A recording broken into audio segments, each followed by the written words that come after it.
Khanapara Covid চেণ্টাৰত কি ঘটিছে এইবোৰ কোভিড নিগেটিভ অহাৰ পিছতো একেটা কথাতে নিগেটিভ আৰু পজিটিভ মানুহক ৰখাৰ কাৰণ কি ছ'চিয়েল মিডিয়াত এই ভিডিঅ'টো ভাইৰেল হৈ পৰাৰ লগে লগে সচেতন মহলৰ মাজত ব্যাপক চাঞ্চল্যৰ সৃষ্টি হৈছে আসলতে কৰোনা নামক একাংশ ৰাইজক হাৰাশাস্তি কৰা হৈছে নেকি হ্যালো সবাইকে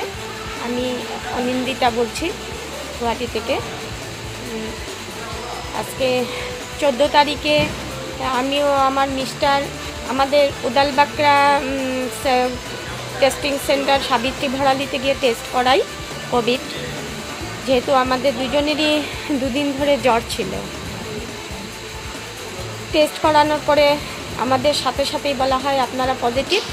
আপনার অ্যাম্বুলেন্সে উঠুন খানাপাড়া কোভিড সেন্টারে আপনাদের পাঠানো হচ্ছে আমি অনেকবার করে বললাম আমি যখন পজিটিভ আমার কিটটা আমাকে দেখানো হোক কিন্তু না ওরা বললো ওরা কথাই শুনলো না না আমরা এসব কিট কাউকে দেখাই না আমরা এগুলো ফেলে দিই আজকে আমরা 14 তারিখ থেকে আজ অবধি এখানে 7 দিন হয়ে গেল আজকে আমরা এখানে এসে জানতে পারি 7 দিনের মাথায় যে ওয়েবসাইটে অনলাইনে covid.assam.in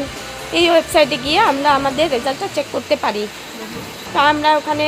আমাদের মোবাইল নাম্বার রেজিস্টার করে রেজাল্ট চেক করলাম আমার হাজব্যান্ডের যদিও পজিটিভ এসেছে কিন্তু আমার নেগেটিভ ইভেন নেগেটিভ সেই দিনই নেগেটিভ ছিল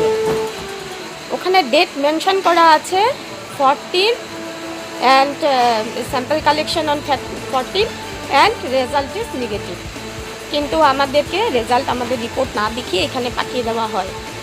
আজকে আমি 7 ডেজ ধরে এতগুলো পজিটিভ পেশেন্টের সঙ্গে এখানে রয়েছি একজন নেগেটিভ পেশেন্ট হয়ে এর দায়িত্ব কে নেবে আজকে আমরা এখানে চলে আসার পরে ঘরে আমার ছোট বাচ্চা ছেলে আমার বয়স্ক শাশুড়ি মা তারা কীভাবে অসহায় হয়ে পড়েছে আমার ছেলের 103-4 জ্বর আমার শাশুড়ি মা অসুস্থ হয়ে পড়েছে ঘর কন্টেনমেন্ট জোন কেউ ঢুকতে পারছে না বেরোতে পারছে না কেউ ঢোকারও কথাও নয় কারণ রোগটাই এরকম কেউ সাহায্য করতে আসতে পারবে না তো আমার কথা হলো আমাদের দায়িত্ব কে নেবে এইভাবে যে আমরা সাফারার হচ্ছি ইভেন আমাদের এখানে ঢোকানোর পরে ল্যাট্রিন বাথরুম পর্যন্ত স্যানিটাইজ করা হয়নি কিচ্ছু স্যানিটাইজ করা হয়নি আমাদেরকে বলে দেওয়া হয়েছে অত নাম্বার রুম আপনারা ওখানে চলে যান আমরা এসে দেখি সমস্ত নোংরা লেতরা এখানে ল্যাট্রিন বাথরুম নিজেরা পরিষ্কার করে আমরা ইউজ করছি আজকে আমি যে একটা নেগেটিভ পেশেন্ট এইভাবে পজিটিভ পেশেন্টগুলোর সঙ্গে দিনের পর দিন রয়েছি আমার তো নেগেটিভ হলেও পজিটিভ হয়ে যাবে এর দায়িত্ব কে নেবে সরকার নেবে আজকে যে আমার নেগেটিভ রেজাল্ট আসলো আমরা গিয়ে দেখালাম এরকম আমার মতো অনেক মানুষ রয়েছে এখানে অনেকেই গিয়ে অভিযোগ তুলছে নেগেটিভ পেশেন্টগুলোকে এভাবে দিনের পর দিন রেখে দেওয়া হয়েছে পজিটিভদের সঙ্গে কিন্তু তারা কোনো কথাই কানে তুলছে না তারা বলছে না আপনাদের ছাড়া হবে না এগুলো ডিসি কোর্টে যাবে ওখান থেকে অর্ডার আসলে তবেই আপনারা ছাড়া পাবেন আমরা কোনো ক্রাইম করে মনে হচ্ছে এখানে ঢুকেছি যে আমরা 10 দিনের আগে এখান থেকে কিছুতেই ছাড়া পাবো না পজিটিভ হোক আর নেগেটিভ এনিথিং এইসব দায়িত্ব কি সরকার নেবে সরকারের ওপর থেকে আস্থা আমাদের উঠে গেছে আমার তো উঠেই গেছে আজকে আমি এই ভিডিওটা শেয়ার করলাম আমার ব্যক্তিগত অভিজ্ঞতা থেকে